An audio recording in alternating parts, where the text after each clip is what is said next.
So this video is about differentiating between two different types of movement disorders. The kind of general camps that we want to differentiate between is what we call idiopathic Parkinson's disorder, or PD, and then versus what we call the atypical Parkinsonian syndromes. Now, how do we generally differentiate between these two guys? Well, and it's actually very straightforward. So with idiopathic Parkinson's disease, we're going to see a constellation, right? So we're going to see a constellation of what we call typical Parkinsonisms. Okay? And then for atypical Parkinsonian syndromes, we're going to see a constellation of, you guessed it, atypical Parkinsonisms. Okay, now, most importantly, to cue us into an atypical Parkinsonian syndrome, the presentation of the patient, right, should have some atypical Parkinsonisms that are what we call red flags, right? So we're looking for red flags. And the red flags that cue us away from idiopathic Parkinson's disease and towards an atypical Parkinsonian syndrome is the presence of these atypical Parkinsonisms. So some of those are, well, what are, these red flags and atypical Parkinsonisms, right? We can kind of list them out, but you see that you'll have, early falls, right? Falls in typical, idiopathic Parkinson's disease don't typically happen early in the disease, progress. And then you'll also have bilateral and symmetric motor deficits. So bilateral, obviously on both sides, and symmetric in severity, right?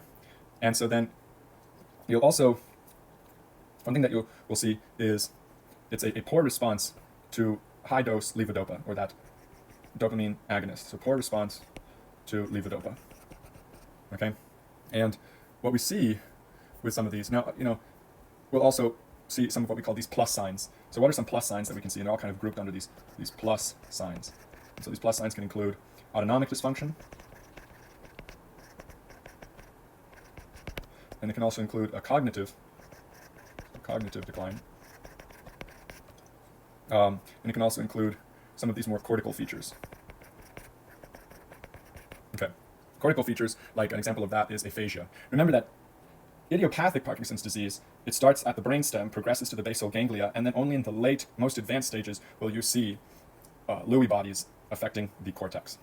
Now, the kind of other side to this are the cardinal signs of idiopathic Parkinson's disease. These are the typical Parkinsonisms that we look for. So that is, first and foremost, and I'm going to put it in capital letters because it's the most important, bradykinesia. It's required to establish an idiopathic Parkinson's disease diagnosis. And then we also see rigidity, right? And that's different from spasticity. Rigidity is velocity independent. You can see it when you rotate the patient's limbs around a joint, whether you rotate it fast or slow, whether you move it fast or slow around about that joint, it will catch. And then you'll also see postural instability. And you may or may not see the resting tremor, the resting or pill rolling tremor. So resting or the pill rolling tremor.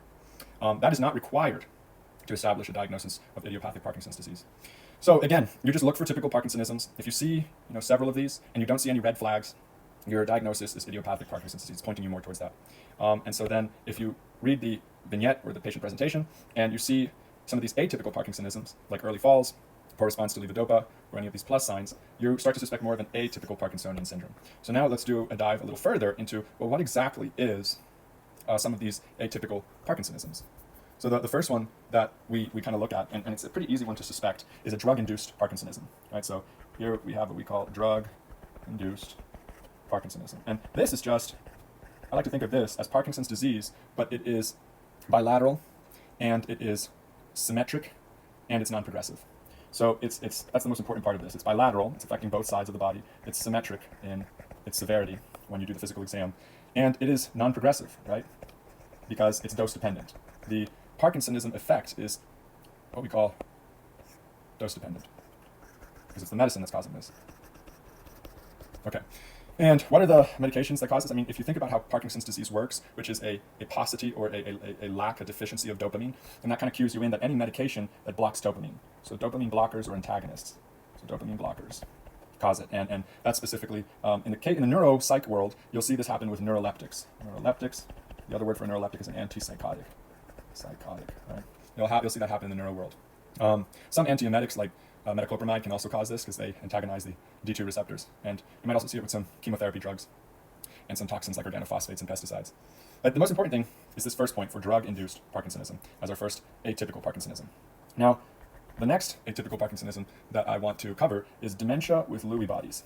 So dementia with Lewy bodies, what we'll really see here with dementia with Lewy bodies is it's very, the best way I can describe it is it is very hallucination heavy. So if you see visual hallucinations, right? Okay. And what do visual hallucinations tell us? It tells us that there is something affecting the parieto-occipital cortex. So this is a result of Lewy body deposition in the parieto-occipital cortex, which is where you process what you see. So visual processing occurs there. And as you can imagine, if you disrupt normal visual processing, you can start to see things that aren't really there and hallucinate. And so that's kind of the biggest part of dementia with Lewy bodies. Now, these hallucinations are pretty detailed. So you can see and they actually tend to be quite small. So the term for a small hallucination is Lilliputian. And so these detailed small hallucinations like spiders on the ceiling or little animals running around on the floor, the patients are aware that these are hallucinations, so they won't be tricked into talking or thinking that they're talking to the hallucinations or thinking that they're real, but nevertheless these hallucinations are occurring to the patient. And you'll also see what we see is fluctuating, so fluctuating cognitive impairment. And so here, this is different from your non-Lewy body dementia. This cognitive impairment can get better and then much worse, and it's fluctuating. So one day the patient can completely forget how to dress themselves, and then the next day they'll wake up and they'll be just fine, and they'll remember and be able to dress themselves in the morning. So it's that kind of fluctuating, come and go temporary cognitive impairment. And then what you'll see is, of course, you'll see signs of Parkinsonism. So you'll see bradykinesia, right? Bradykinesia and rigidity. And you'll also see REM, sleep behavior disorder. We'll abbreviate that as REM sleep behavior disorder, where the patient will act out their dreams. And so, again, this REM sleep behavior disorder is a prodromal or early sign of idiopathic Parkinson's disease. So these are kind of some of your more typical Parkinsonisms that you see within an atypical Parkinsonian disorder of dementia with Lewy bodies. Now, what else will you see with this? You'll also see that you'll have some sensitivity to neuroleptics. So you'll have neuroleptic, right? You'll have neuroleptic sensitivity. Okay, and I have another video that discusses the mechanism of that, but in dementia with Lewy body, the striatal D1, D2 receptors are destroyed rather than the substantia nigra pars compacta losing dopaminergic neurons directly. And so when you destroy those striatal dopamine receptors, they can't be upregulated in response to low dopamine as they are in idiopathic Parkinson's disease. And so when you give a neuroleptic or antipsychotic that further blocks dopamine receptors, it really can cause a worsening of their motor symptoms, leading to drug-induced Parkinsonism all the way to neuroleptic malignant syndrome. And so they'll become even more bradykinetic and rigid if you give them a neuroleptic. And it's important to understand that for it to be a diagnosis of dementia with Lewy bodies, you need to see cognitive and motor symptom onset less than a year apart. So it's important to see that if it's not, so if the motor symptom, if you don't see that, what you have instead is Parkinson's disease, or what's called dementia secondary to Parkinson's disease, okay? And that is not the same as dementia with Lewy bodies. So it's important to understand that the cognitive and motor symptoms need to occur less than a year apart. And how does that make sense? Well, remember that in dementia with Lewy bodies, the Lewy body deposition is occurring in the cortex initially, and then moving in to deeper structures such as the basal ganglia and eventually the brainstem. So you'll see these cognitive deficits first, and then you'll see motor deficits. And so then the next one we want to talk about is multiple system atrophy, which we'll abbreviate as MSA. And kind of the big hitters of MSA are that it's pretty rare, but what you'll see is autonomic dysfunction. If you see, pretty severe autonomic dysfunction, right, in addition to cerebellar ataxias. So it's problems with coordination, right? The cerebellum is affected. And you'll also see those Parkinsonisms that we mentioned before, those more typical Parkinsonisms. And so the autonomic dysfunction is pretty severe, though. So for that, you'll see a pretty severe orthostatic. So this is kind of profuse orthostatic hypotension. And remember that orthostatic hypotension in this case is caused by a disruption of the baroreceptor reflex. So there are carotid and aortic baroreceptors that increase or decrease parasympathetic and sympathetic tone in response to a patient going from sitting to standing. Specifically, when a patient goes from sitting to standing, the normal response is that venous blood will pool in the extremities due to gravity, and that will cause a decrease in cerebral perfusion pressure. So what these baroreceptors in the carotid bodies and the aortic arch detect is that potential decrease in venous return and perfusion pressure specifically to the brain. And so then what they'll do is they'll increase sympathetic tone to the heart, decrease parasympathetic tone to the heart. The heart will beat faster, heart rate will go up and beat stronger, so higher contractility, and there will be peripheral vasoconstriction to increase that total systemic vascular resistance. And that keeps your brain from passing out or becoming hypoxic temporarily or transiently when you stand up. Now you can imagine that if you have Lewy bodies being deposited throughout your brain, that could affect that reflex arc, or the tracks of that reflex. And so the baroreceptor reflex arc, which is basically the carotid bodies of the brain, the carotid baroreceptors of the brain communicating with the heart, if those aren't working, you won't have those sequence of events, so blood will just pool in your extremities, and your blood pressure will just drop when you go from sitting to standing. You won't have that compensatory vasoconstriction and the changes in the heart. So you'll see some pretty profuse orthostatic hypotension. Patients are passing out when they stand up. And you'll also see urinary dysfunction, because as we know, urinary incontinence, right, urinary incontinence can be neurogenic in nature and controlled by parasympathetic and sympathetic tone. And so you have patients that may urinate themselves and not make it to the restroom on time. And so you'll see that more with multiple system atrophy. And in males, you'll even see erectile dysfunction because we need parasympathetic tone to initiate and maintain an erection. And so then, what else will you see? So you'll see, like most atypical Parkinsonian disorders, that there's a poor response to levodopa for MSA. And you'll also see some gait and limb ataxia. So those are those cerebellar ataxias that we have already mentioned. But the big one is that strong autonomic dysfunction. Okay, and so then the next one that we want to cover is this one called progressive supranuclear palsy, or PSP, as we abbreviate it. And so for PSP, this one, unlike MSA, unlike dementia with Lewy bodies, unlike these, and of course idiopathic Parkinson's disease, unlike these other ones, this one does not involve, the pathologic protein that is aggregated here is not alpha-synuclein, it's actually tau protein. So this is a tauopathy, is kind of the first and foremost thing to understand about this. So you'll see different clinical manifestation than a synucleinopathy of the ones that we've just covered. So it's a tauopathy, and what you really see with PSP, or progressive supranuclear palsy, is this early, and I mean early, postural instability, right? You're kind of stooped over. And you'll also see early and frequent falls with PSP. And there's the chief manifestation that you see with it is also this vertical supranuclear gaze palsy. So it's a vertical supranuclear gaze palsy. And that means that you'll see that the patient has trouble with eye movements. The eye movements are kind of staccatoed or kind of slow and jerky, in horizontally and vertically. But specifically, they will have an impaired range of motion when they try to raise their eyes up or down. So try to move their eye gaze up vertically or down vertically. Now, this is important to note, is that this is when they try to consciously move their eyes up or down, right? Consciously move it of their own volition.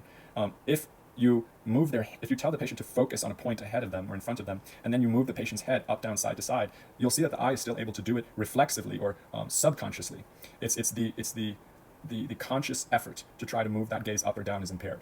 It's supranuclear because it's not involving the damage or lesion here is not involving the cranial nerve 3, 4, and 6 nuclei. So the nuclei of cranial nerves 3, 4, and 6 in the brainstem. It's right above that is where the lesion will be. And so it has more to do with the cortical involvement of those eye movements. And so another thing that you'll see with this is, since they're kind of facing upward a bit, their gaze, and they'll actually have falls, but they'll fall backward, right? So these guys will fall backward. And you'll also see axial rigidity, and you'll see some pseudobulbar affect for this. And that kind of reflects where the lesion is, right, which is near the cerebral peduncles. Not the cerebellar, but more the cerebral peduncles. So you'll have pseudobulbar affect, where the motor tracts controlling facial expression for emotions are affected. So you'll have inappropriate outbursts of emotion that manifests as inappropriate crying / laughing. You'll see that with here as well. And that is progressive supranuclear palsy. Now, the last one that we want to go over is also a tauopathy, but this one's called corticobasal syndrome. So this one I don't really have a abbreviation. I'll just write it out: corticobasal syndrome. And this is also a tauopathy. This is a tauopathy, so not involving alpha-synuclein. And for this one, what are you really looking for? This one is kind of like Parkinson's disease, but asymmetric. So we know that idiopathic Parkinson's disease is famously symmetric. Think of Parkinson's disease, but asymmetric, only on one side. And it also has some pretty marked cortical dysfunction. And that kind of comes out in the name. Corti for cortex, and then basal for the basal ganglia. It involves both. So it's a tauopathy, and you'll see it with some asymmetric motor and cortical dysfunction. So both the motor and the cortical dysfunction is going to be asymmetric. That's very important. So you'll see some of the more typical Parkinsonisms with this. You'll see limb rigidity, right? Limb rigidity. And you'll also see some limb bradykinesia or akinesia. You'll also see some stuff like dystonia and myoclonus. And at this point, I think it's helpful to make something clear. So for dystonia and myoclonus, which is something that you see with corticobasal syndrome, it's, what exactly is dystonia and myoclonus? Myoclonus is a sudden, brief, shock-like involuntary movement. So it's not dance-like, like what you see with chorea, right? It's a kind of shock-like involuntary movement, like a limb shooting out.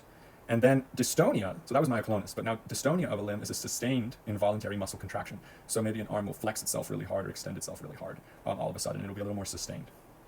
And then the next part that you see with this syndrome right here is you see limb apraxia. This is very important. This is the big one. So with limb apraxia, what is an apraxia? This is loss of a skilled, memorized, well, not necessarily memorized, but loss of a skilled motor movement.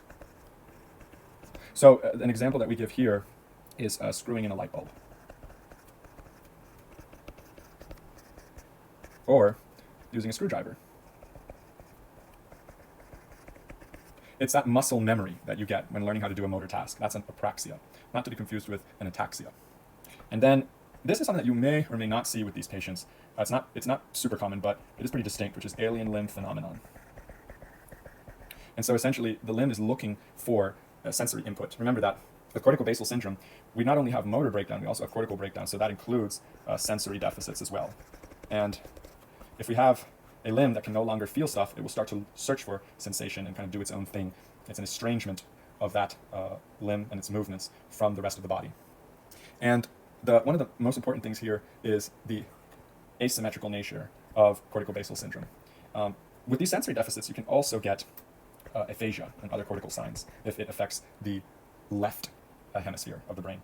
Most notably with corticobasal syndrome, the way it works is you'll have an accumulation of tau that leads to atrophy. So it's, again, this asymmetric atrophy of a cortex or a hemisphere of the brain.